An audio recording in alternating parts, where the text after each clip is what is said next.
আসসালামু আলাইকুম রহমতুল্লাহি ওবরাকাতুহু। আপনারা শুনছেন এক নজরে কোরআন, ডক্টর মিজানুর রহমান আজহারি রচিত এক নজরে কোরআন থেকে। আজকে আমরা যে সূরাটি পড়ব সেই সূরাটির নাম হচ্ছে সূরা আল জাসিয়াহ, অর্থাৎ সূরা আল জাসিয়ার এক নজরে কোরআনে যেইভাবে উপস্থাপন করা হয়েছে সেটি আপনাদের সামনে তুলে ধরার চেষ্টা করব। তো চলুন শুরু করছি সূরা আল জাসিয়ার এক নজরে কোরআনে যেইভাবে বর্ণনা করা হয়েছে। এক নজরে কোরআন সূরা জাসিয়ার তারতিব বিল নুজুল অর্থাৎ নাজিলের ধারাবাহিকতায় তথা কোন সূরার পর নাজিল হয়েছে তা বিবেচনা এটি ৬৫তম সূরা। এর আগের সূরা হচ্ছে সূরা দুখান, আর পরে সূরা হচ্ছে সূরা আহকাফ নাজিল হয়েছে।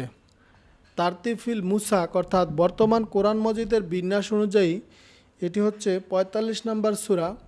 এর আগের সূরা হচ্ছে সূরা দুখান, আর পরে হচ্ছে সূরা আহকাফ।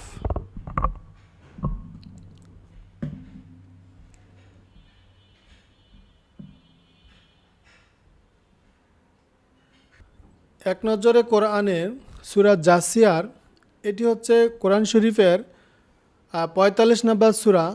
আর এই সূরাটি হচ্ছে মাক্কি যুগের মাঝামাঝি নাজিল হয়েছে, তাই এই সূরার নাম হচ্ছে মাক্কি সূরা। আর এই সূরাতে আয়াত রয়েছে ৩৭টি। তো সূরা জাসিয়া শব্দের অর্থ অর্থাৎ নামের যে রহস্য রয়েছে সেটি যদি আমরা দেখি, জাসিয়া শব্দের অর্থ হাঁটু গেড়ে বসে থাকা, অর্থাৎ কেয়ামতের দিন মানুষ আল্লাহর সামনে হাঁটু গেড়ে বসে থাকবে। ঠিক যেমন বিচারকের সামনে বিচার প্রার্থী ব্যক্তি নতজানু হয়ে রায় ঘোষণার প্রহর গুনতে থাকে। এই সূরার ২৮ নম্বর আয়াতে এই বিষয়টি আল্লাহ আমাদেরকে জানান। তো সে আয়াতে ব্যবহৃত শব্দ জাসিয়া থেকে এটি নামকরণ করা হয়েছে সূরা জাসিয়া।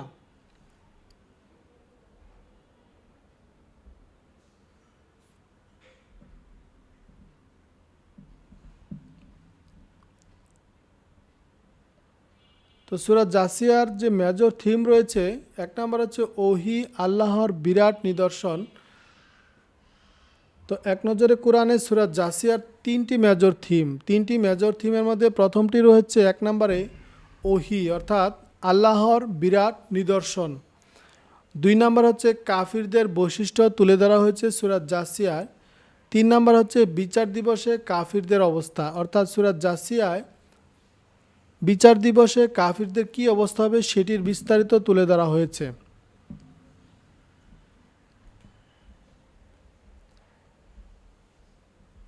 আর এই সূরার শুরু এবং শেষের যে সম্পর্ক রয়েছে, অর্থাৎ আমরা শুনছি এক নজরে কোরআনে সূরা জাসিয়ার শুরু এবং শেষের সম্পর্ক। সূরাটি শুরু হয়েছে, শুরুতে আল্লাহ তাআলা দুইটি গুণের কথা উল্লেখ পাওয়া যায়। আল্লাহ তাআলা বলেন, এই কিতাব ধীরে ধীরে নাজিল করা হচ্ছে আল্লাহর পক্ষ থেকে, যিনি পরাক্রমশালী মহাজ্ঞানী। আর এই দুইটির গুণের কথা এসেছে সূরার শেষ আয়াতেও। মহাকাশ ও পৃথিবীতে রাজকীয় ক্ষমতার মালিক তিনি পরাক্রমশালী ও মহাজ্ঞানী। আর অন্য সূরার সাথে সূরাটির যে সম্পর্ক রয়েছে, অর্থাৎ এই সূরার আগের সূরা হলো সূরা দুখান, যা কোরআনে আলোচনার মধ্যে দিয়ে শেষ হয়েছে। আমি এই কোরআন তোমাদের ভাষায় সহজ করে দিয়েছি যাতে তারা উপদেশ গ্রহণ করতে পারে। সূরা জাসিয়া শুরু হয়েছে কোরআন মজিদের আলোচনা দিয়ে। এই কিতাব নাজিল করা হচ্ছে আল্লাহর পক্ষ থেকে।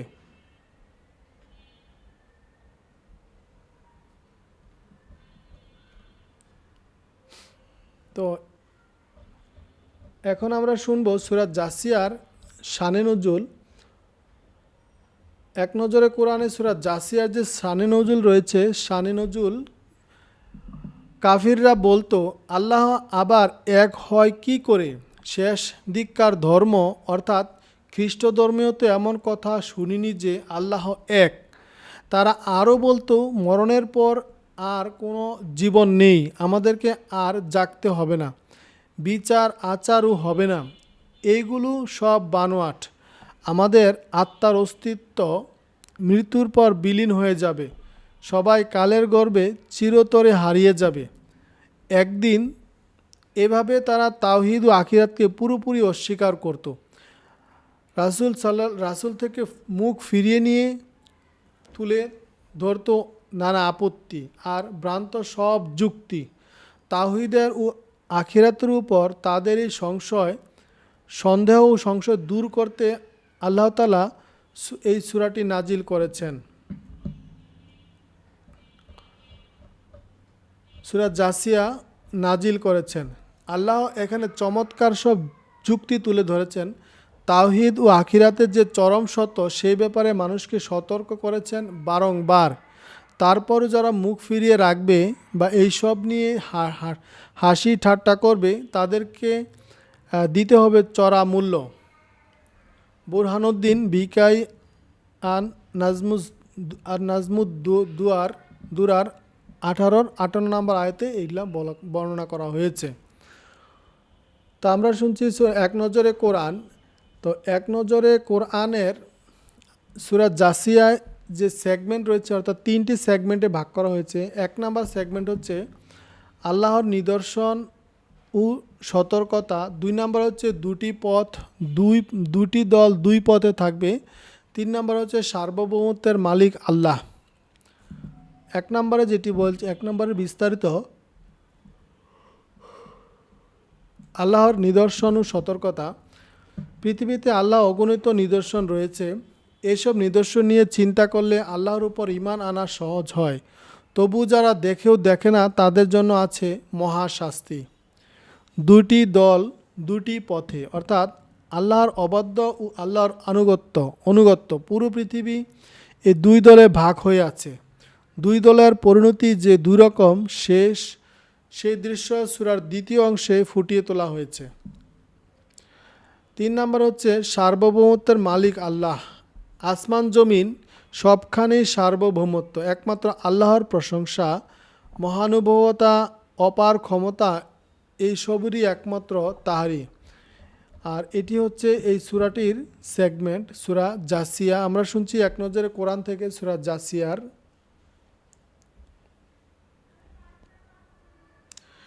তারপর হচ্ছে আমরা যেটি দেখব ফজিলত। এই সূরার ফজিলত হচ্ছে সূরা জাসিয়া হামিমযুক্ত সূরাগুলোর একটি, যেগুলোর ব্যাপারে আব্দুল্লাহ ইবনু আমর রাদিয়াল্লাহু থেকে বর্ণিত এসেছে। তিনি বলেন, এক ব্যক্তি আল্লাহ রাসূল সাল্লাল্লাহু আলাইহি সাল্লামের কাছে এসে বলেন, আল্লাহ রাসূল আমাকে কোরআন শিক্ষা দিন। তিনি বললেন, হামিমযুক্ত 3টি সূরা পাঠ করো। আবু দাউদ 1399।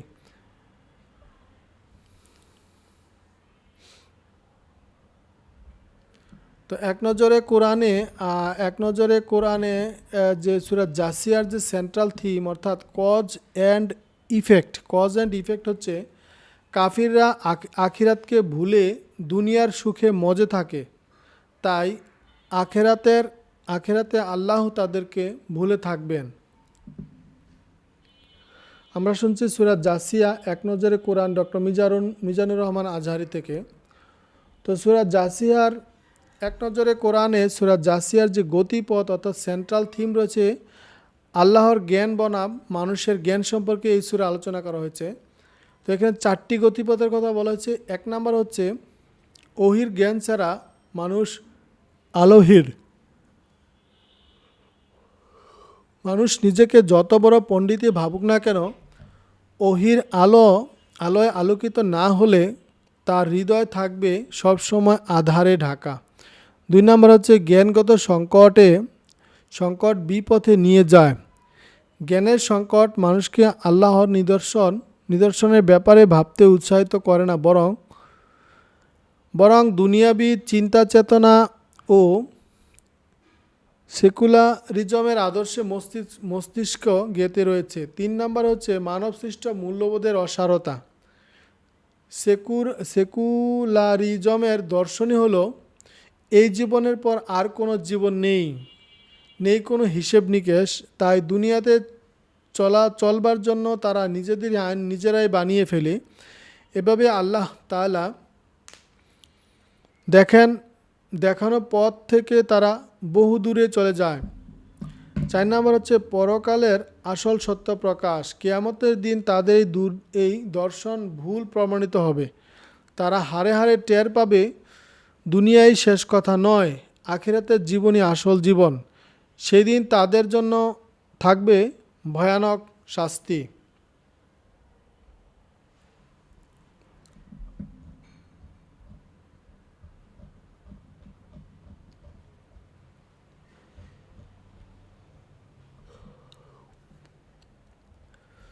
এক নজরে কোরআনে সূরা জাসিয়ার যে আয়াতগুলো রয়েছে, আয়াতের সারমর্মগুলো হচ্ছে এরকম: কোরআন হলো মহা পরাক্রমশালী আল্লাহর বাণী, আর তার উপর ঈমান আনতে প্রাণীজগতের সৃষ্টি রহস্য নিয়ে চিন্তা করাই হচ্ছে যথেষ্ট। এটি আলোচনা করেছে 1 থেকে 4 নম্বর আয়াতে।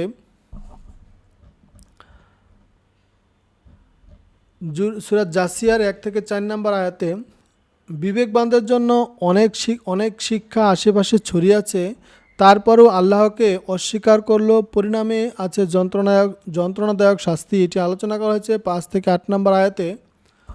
কাফিররা আল্লাহর বাণী নিয়ে হাসি ঠাট্টা করেছে, অথচ পরকালে তাদের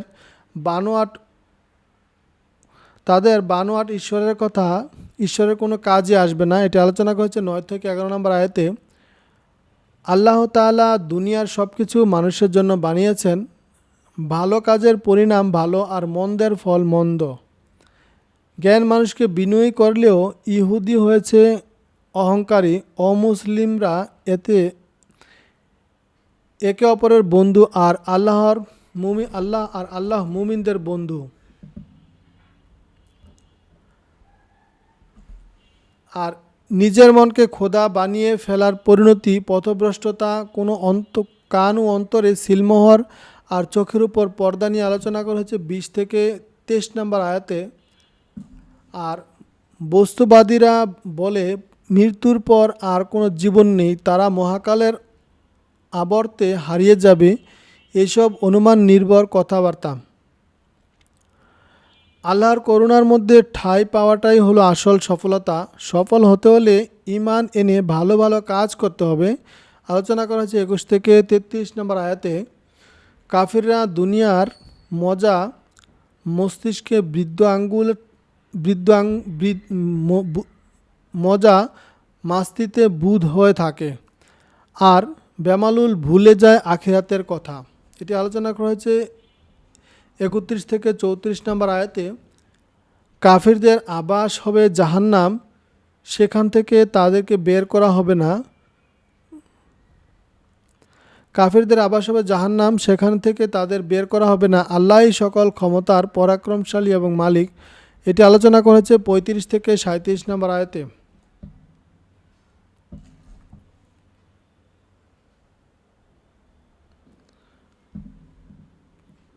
তো আমরা যে সূরাটি পড়ছি, সূরাটি হচ্ছে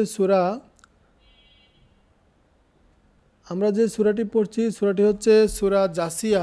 জাসিয়া এক নজরে কোরআনে জাসিয়ার যে কেস স্টাডি রয়েছে সেটি যদি আমরা দেখি, সূরা জাসিয়ার 12 থেকে 13 নম্বর আয়াতে এসেছে, আল্লাহ তোমাদের কল্যাণে সমুদ্রকে অনুগত করে রেখেছেন, যাতে সেখানে তার আদেশে জাহাজ চলতে পারে, তোমরা তার কিছু করুণা খুঁজে নিতে পারো। মহাকাশে যা আছে পৃথিবীতে সব কিছুই তিনি তার পক্ষ থেকে তোমাদের কল্যাণে অনুগত করে রেখেছেন। যারা গভীরভাবে চিন্তা করে তাদের জন্য এতে অনেক শিক্ষা আছে।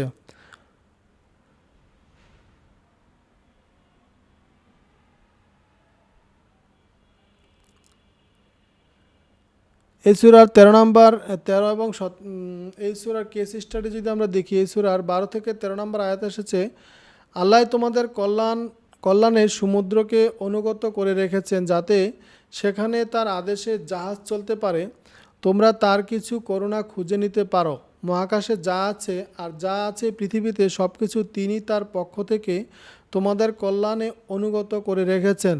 যারা গভীরভাবে চিন্তা করে তাদের জন্য এতে অনেক শিক্ষা রয়েছে। সমুদ্রের অথই জলে জাহাজ চলতে পারে কেবল আল্লাহর ইচ্ছাতেই, তা না হলে নানা বিপর্যয়ের মুখে প্রতিনিয়ত জাহাজ ডুবিয়ে ঘটনার অস্বাভাবিক ব্যাপার হয়ে দাঁড়াতো। সমুদ্রে মাছ আর খনিজ সম্পদেও কিন্তু আল্লাহর বিশাল এক নিয়ামত।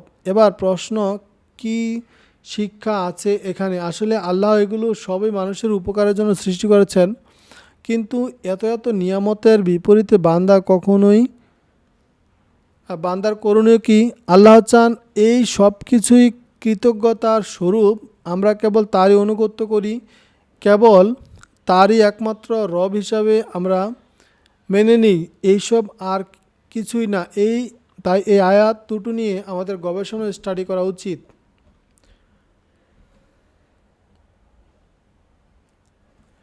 রিফ্লেকশন বা তাদাব্বুর, এই সূরাটির যারা আল্লাহ পয়গামকে সত্য বলে মানে,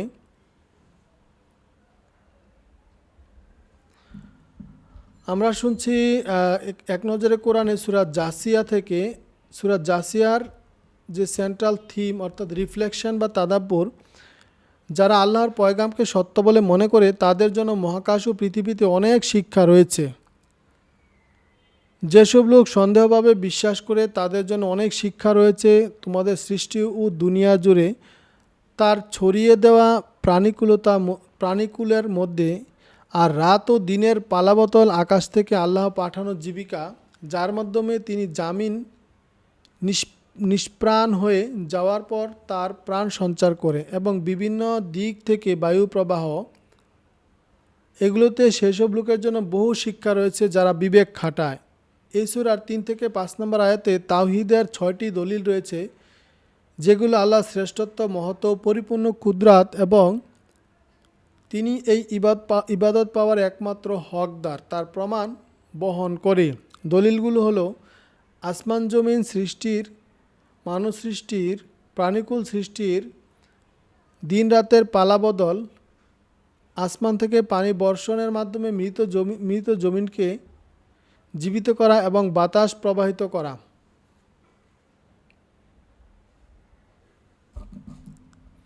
এই সূরার 21 নম্বর আয়াতে বলেন, তো আমরা যে সূরাটি পড়ছি সেই সূরাটির নামটি হচ্ছে সূরা জাসিয়া।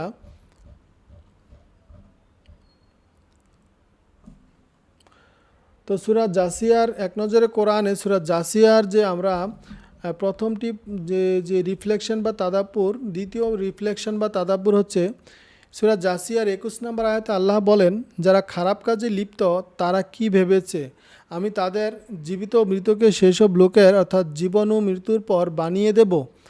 যারা ঈমান এনে ভালো কাজ করে যাবে তারা ভালো লোক, আর খারাপ লোকদের চলাফেরা, উঠা বসা, জীবনযাপন সবই আলাদা। বিভিন্নমুখী, বিপরীতমুখী একজন মানুষের উপর জুলুম, অত্যাচার করে জমিনে ফাসাদ সৃষ্টি করে বেড়ানো,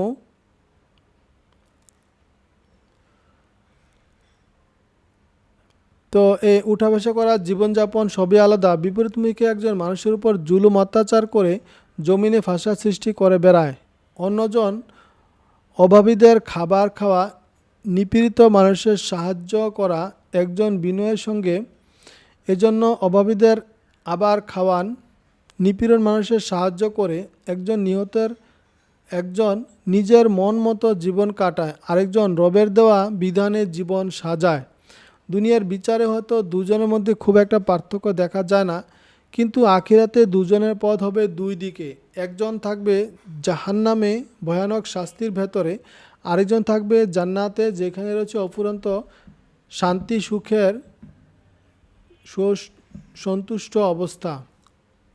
তো আমরা সূরাটি শেষ করলাম। তারপরে সূরা হচ্ছে সূরা কাহাফ। সূরা কাহাফ দেখার জন্য নিমন্ত্রণ রইল।